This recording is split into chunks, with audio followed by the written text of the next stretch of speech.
वे कि वो इन चीज़ों को कंट्रोल कर सकेंगे।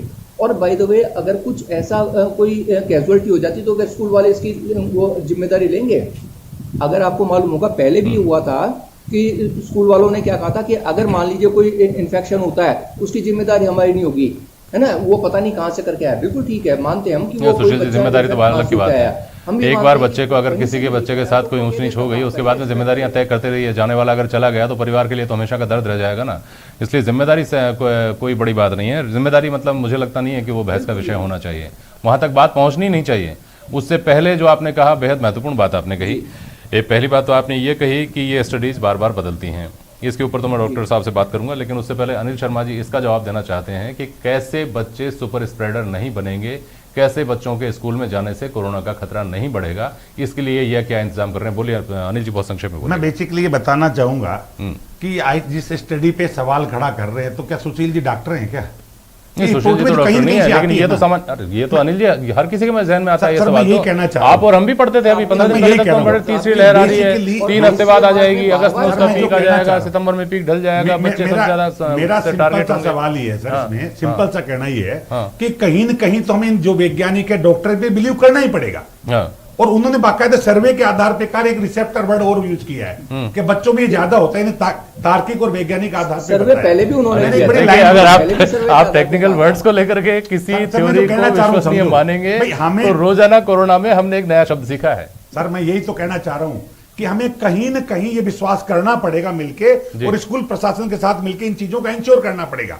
ये मैं मानता हूं, मैंने क्या कहा 100% नहीं हो पाया। जब आपकी वैक्सीनेशन है ही नहीं 100%, तो स्कूल वाला कहां से करा लेगा बेचारा? ड्राइवर्स ऑटो में सब में है। अब क्या हो कि जैसे वैकल्पिक का सुझाव संजय पाराशर जी ने दिया था, मैं स्वागत करता हूं। तो हमारे पास अगर 10 ड्राइवर है, 5 वैक्सीनेटेड है, तो उन 5 को काम ले सकते हैं। कुछ टीचर जो नहीं है उनको हम रोक के जब अल्टरनेट क्लासेस करेंगे तो वहां व्यवस्था कर सकते हैं। और पेरेंट्स के साथ मिलकर जहां वैक्सीनेटेड की बात है उसको भी प्राथमिकता में ले सकते हैं। तो मैं चाहता हूं पेरेंट्स हमारे साथ बैठें और बैठ के समस्या का समाधान करें, एक दूसरे पर जिम्मेदारी डालें। वैक्सीनेशन की एक चीज और कहना चाहूंगा, देखिए यहाँ पर कि अगर 1 मिनट वापस आऊंगा आपके पास, लेकिन सुनिए एक मिनट सुशील जी, 1 मिनट सुशील जी आता हूं आपके पास। डॉक्टर साहब हमारे साथ अनुराग सिंह जी जुड़े हुए हैं। आज डॉक्टर साहब सबने जब ये खबर पढ़ी अखबारों में, कल जब ये खबर सामने आई, उसके बाद ये सबको चौंकाने वाली बात थी कि अभी तक तो यही सुनते हुए आ रहे थे लगातार कि तीसरी लहर बच्चों के लिए खतरनाक होगी, तीसरी लहर में बच्चों को का खास ख्याल रखना पड़ेगा, तीसरी लहर घातक इस मायने में भी होगी कि बच्चों को हम चूंकि उस तरीके से नहीं समझा सकते जैसे हम खुद कोशिश कर सकते हैं प्रिकॉशन लेने की, तो तीसरी लहर को लेकर के डर बैठा हुआ था और बच्चों के हवाले से बैठा हुआ था।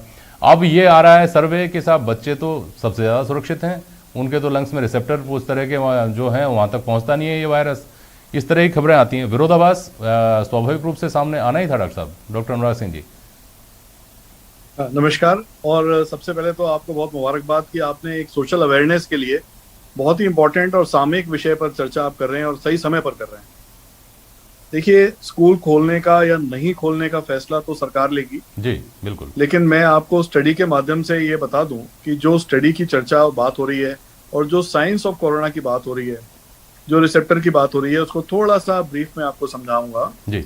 ये जो रिसेप्टर है ये एंजियोटेंसिन कन्वर्टिंग एंजाइम 2 जिसके माध्यम से कोरोना वायरस लंग्स में प्रवेश करता है, वो रिसेप्टर है। तो वो रिसेप्टर डाउनग्रेडेड है बच्चों में, तो इसका मतलब वो वायरस को अंदर लंग्स में घुसने में दिक्कत आती है, बच्चों में वो आसानी से प्रवेश नहीं कर पाता, बड़ों में वो आसानी से प्रवेश करता है। तो ये निश्चित है जी। अब हमने पहली लहर में और दूसरी लहर में बच्चों का संक्रमण कम देखा है बजाय बड़ों के। मृत्यु दर भी बच्चों में कम रही है और संक्रमण भी कम रहा है बजाय बड़ों के। किंतु स्कूल बंद होने से और ये सभी बच्चे करीब 1.5 साल 2 साल से बहुत ही एक अलग तरह के एनवायरनमेंट में जी रहे हैं जो उनके विकास के लिए और उनकी शिक्षा के लिए ठीक नहीं है। अब बात यह आती है कि इस एनवायरनमेंट को कब तक और जो बदलता परिवेश है वो किस प्रकार से बदल रहा है, जो हमने पहले अमेरिका में और इटली में देखा, जो हमने बाकी देशों में देखा और जो हमने अपने देश में भी देखा है। तो समय के साथ कोरोना में परिवर्तन क्यों होता है, साइंस आपको अलग अलग चीजें क्यों बताती है, वो इसलिए बताती है कि जैसे जैसे एंटीबॉडीज का लेवल बढ़ता जाता है वैसे वैसे वायरस का संक्रमण अपना डिफरेंट रूप लेता है। इसके साथ एक चीज और होती है, उसको हम कहते हैं कि अगर वायरस में किसी प्रकार का चेंज आ गया है, कोई नई वेरिएंट आ गए, जैसे आपने अल्फा, बीटा, गामा, डेल्टा और अब एप्सिलॉन वेरिएंट की आप बात सुन रहे जी। हैं, तो जब कोई म्यूटेशन होता है और उसमें नया वेरिएंट आता है तो फिर सारा परिवेश वापस बदल जाता है।